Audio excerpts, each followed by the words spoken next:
Apakah kemudian kita mendapatkan love, need, merasa dicintai sesama manusia, merasa dicintai oleh pemerintahan kita, merasa dicintai oleh orang yang berkunjung ke sini, atau sebaliknya, apakah orang-orang yang berkunjung ke sini juga merasa dicintai, merasa diberi perhatian sehingga mereka akan terus bisa nyaman datang ke sini, akan mempercepat turunnya Bali sebagai daerah tujuan wisata di masa depan.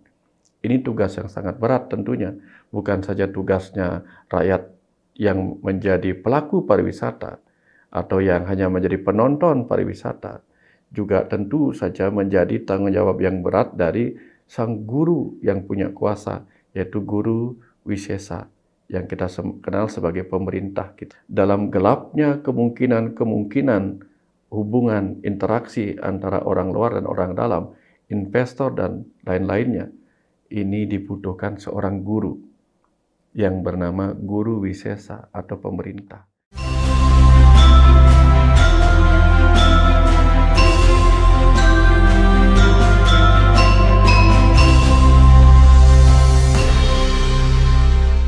Kalau kita berbicara tentang Bali sebagai sebuah daerah wisata, di mana kita sebagai penghuni di dalamnya, kita tidak bisa serta-merta berbicara tentang apa ke depannya, apa masa lalunya, apa masa kininya, tanpa memperhatikan apa yang kita kenal sebagai kebutuhan Maslow. Jadi, Abraham Maslow pernah membuat sebuah studi, membuat sebuah kesimpulan bahwa manusia itu pada dasarnya memiliki 5 kebutuhan, yaitu kebutuhan akan makan, minum, istirahat, perumahan, dan sebagainya. Itu kebutuhan fisiologis. Yang kedua, kebutuhan safety, keamanan, kenyamanan, safety need.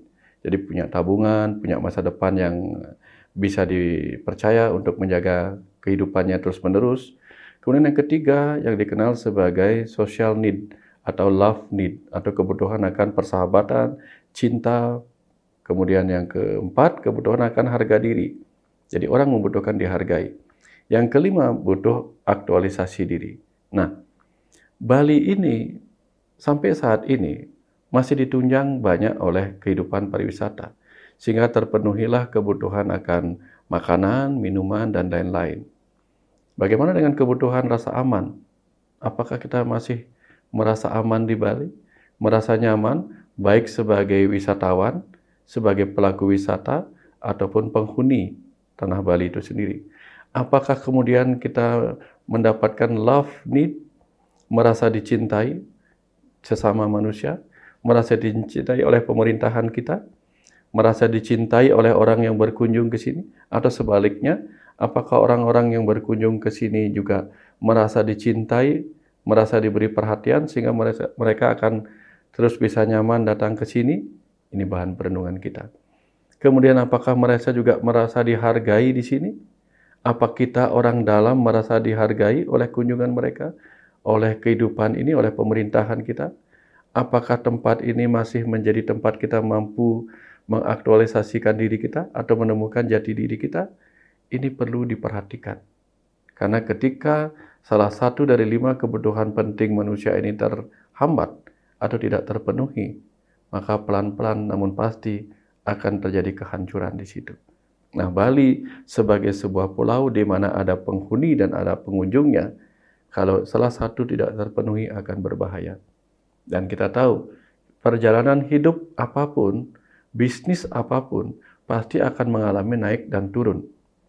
Kita tidak tahu di masa depan apakah pariwisata akan tetap naik atau seperti kehidupan-kehidupan lainnya akan mengalami penurunan juga.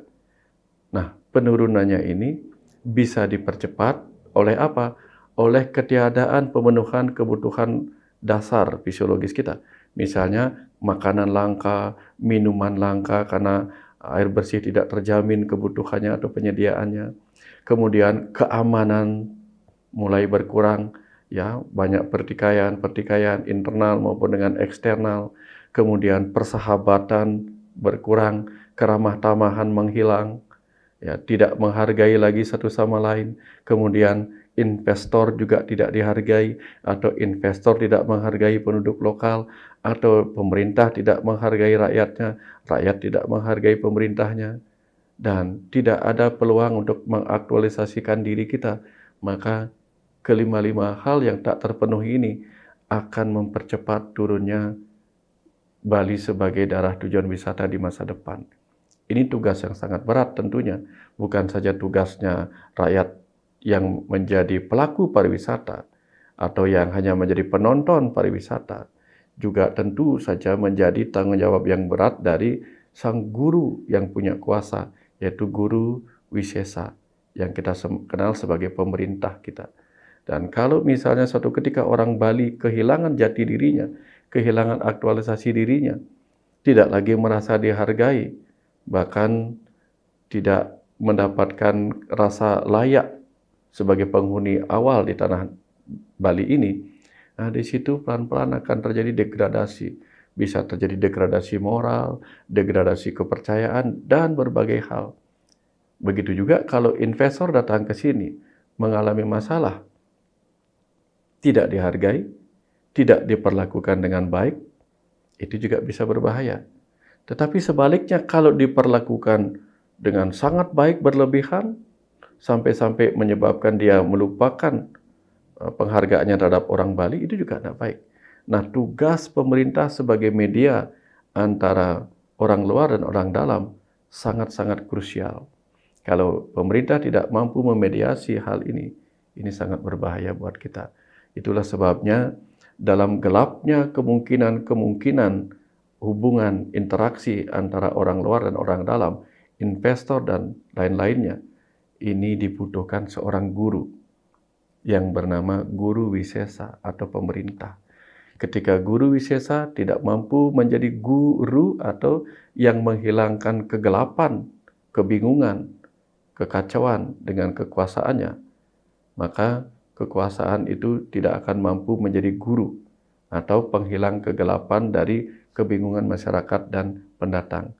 Harapannya di masa depan adalah walaupun kita akan tetap mengikuti proses alam, yaitu apa?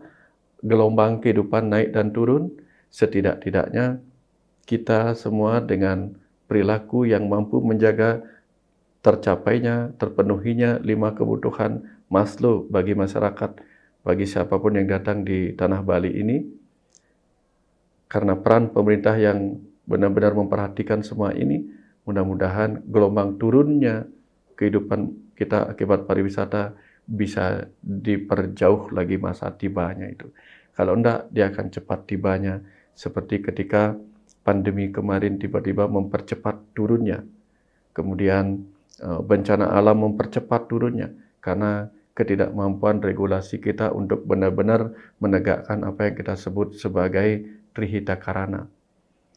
Selama ketidakharmonisan terjadi antar dan intra orang-orang yang ada di Bali, selama ketidakharmonisan terjadi dengan alam lingkungan kita, dan ketidakharmonisan terjadi dengan Tuhan yang dipuja di masing-masing agama beda-beda, maka kebahagiaan Bali akan segera mengalami penurunan. Harapannya adalah para guru dan semua orang yang terlibat di dalamnya sungguh-sungguh menegakkan Trihita Karana kalau kita masih ingin Bali mencapai jagat hita. Kira-kira seperti itu. Mari kita sama-sama eling dan waspada.